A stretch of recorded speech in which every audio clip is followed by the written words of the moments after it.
Back in 2001, Grand Theft Auto 3 came onto the scene pioneering the modern open-world action-adventure genre. It had a couple of very strong follow-ups that continued to improve on the chaotic, lawless, violent formula before taking it back a notch with Grand Theft Auto 4. Does the latest 5th iteration continue the more serious tone the 4th left us with, or harken back to the levity of the PS2 era? GTA 5 trades in the towering Atlantic skyscrapers of Liberty City for the superficial Pacific cityscapes and outlying wilderness of Los Santos. Being heavily influenced by Los Angeles and the California landscape, Los Santos offers a wide variety of locations to explore. The expansive, hyper-detailed city and suburbs are seamlessly surrounded by rolling hills, arid deserts, imposing peaks, and miles of coastal vistas. This is the most impressive world ever constructed for a game of this type. Every unique Vinewood mansion has its own landscape design. Every street corner is unique with advertisements for in-game businesses, bums, and fixtures, and every region feeling completely unique from the rest. Normally, that would be impressive enough, but Rockstar went even further and fully mapped out the ocean floor with coral reefs, wreckage, and other mysteries with some of the most impressive interactive water ever seen. Grand Theft Auto 5 from a technical standpoint is the best looking game for consoles. Anything you see can be journeyed to, and for a world that's roughly 5 times the size of Liberty City, it's all wonderfully detailed on an unprecedented level. Los Santos encourages exploration with everything there is to be seen, but unfortunately much of the world isn't visited throughout the single-player campaign, and exploration generally lacks any substantial reward.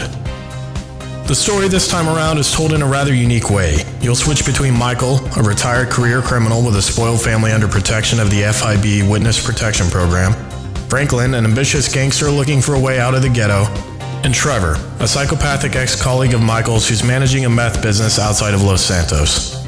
After a brief introduction, the narrative all begins in separate directions and throughout various heists and other misdealings intertwine and focus on a central outcome. The story is enjoyable, the voice acting is superb as every subtle nuance of the characters can be read, and it's less serious in nature than Nico's American Dream in GTA 4. The whole thing, especially the heists, feel a bit like the movie Heat, with a little bit of Ray Liotta thrown in for Michael. Additionally, every mission upon completion can be replayed to improve your score and ranking amongst friends in the Rockstar social club. The gameplay has been tightened from GTA 4 but doesn't really offer that much in the realm of improvements. The vehicles handle much better than previous titles as they slide around turns and allow precision handling through traffic. The gunplay is serviceable but relies far too heavily on auto-aim and a decent cover system. The missions are generally creative and offer a wide range of activities to do, but can frequently chug in pacing as certain sections require large amounts of uninterrupted travel or tedious activities. Much of this, however, is broken up with amazing banter between the characters, as the writing is excellent. It isn't as over-the-top and ridiculous as Saints Row games, but it offers a more challenging, sophisticated satire. There's also the unnecessary inclusion of stat points to the characters, which have hardly any impact on their performance, and special abilities that do things like slow time that should have been left out entirely and will likely be forgotten about after their introduction. The legendary radio stations from previous games are back, and with 17 of them to choose from, they're better than ever. They offer a wide selection of music with fantastic commentary and hilarious commercials between songs. Also, the soundtrack, primarily composed of ambient build-up and beats outside the radio station, is good as well. There's a multitude of activities to do on the side, such as tennis, golf, racing, parachuting, flight school, and just lounging around watching the insanely polished in-game television and movies. These are questionably balanced, however, as there's only 5 street races but over a dozen parachuting activities. There also isn't really anything new or creative, as these are largely events taken from similar games. The biggest problem with GTA 5 would be its lack of reward in general. If you spend hours collecting all the hidden items, completing all activities, and reaching 100% completion, you won't really get much for it. No new weapons, no new missions, no new properties, and other than one reskinned vehicle, none of those either. In fact, for a game centered around bank robberies, you're always going to be short on cash. GTA 5 has virtually no way to make the insane amounts of cash to buy every property without countless hours of mindless grinding. This is a pretty big problem, and areas such as a casino with coming soon signs all over them are seemingly saved for future DLC. There's also a large lack of customization in general. Car customization is nice but varies on the vehicle, and performance upgrades lack much noticeable difference. Customizable player housing, or even a choice on where you'll dwell, is absent from single player entirely, and appearance altering is minimal to a handful of hairstyles and tattoos. The in-game web browser is impressive while at the same time has its own problems. Sometimes the stocks will wildly fluctuate between 0 for every company to 100% daily growth or lock you out entirely. The online shopping such as auto and boat purchases are surprisingly limited and only let you select a small portion of the game's automotive selection for purchase, and there's no in-game physical location either. That all being said, it still comes with loads of humorous satirical websites to check out and parodied sites such as Life Invader, a Facebook-inspired site that characters will regularly post updates on. GTA 5 also comes with an online component. While some would argue it is a standalone game for whatever reason, it acts no differently than most. After having a disastrous launch and delay that kept the online unplayable for many, including widespread progress deletion for nearly a month after the game's release, it's finally playable but still not without its faults.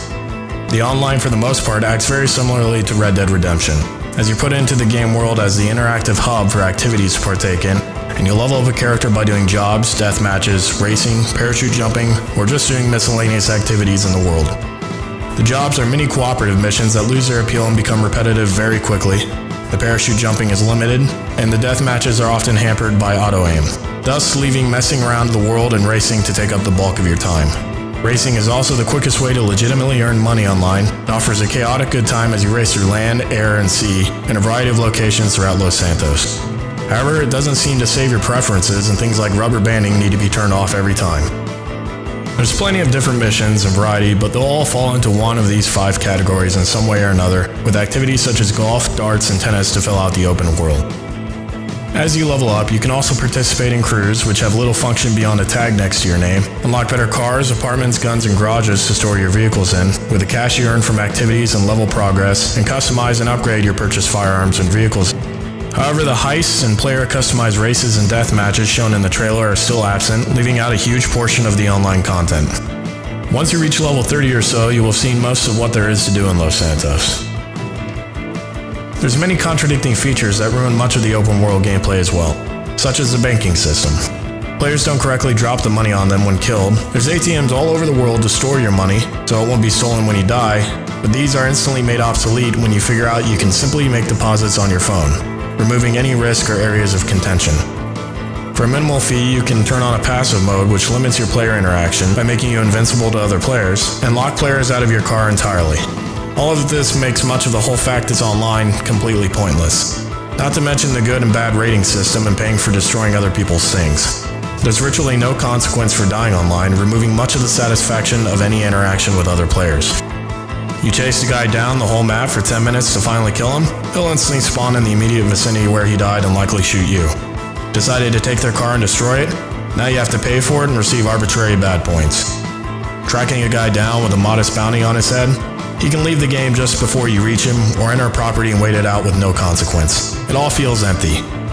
In a game like Grand Theft Auto, I wouldn't imagine that I'd be penalized for griefing other players or allowing them to opt out of interaction altogether. There's also a large amount of glitches still in the game, as well as exploits that many take advantage of to amass huge amounts of money in little time, trivializing the whole experience.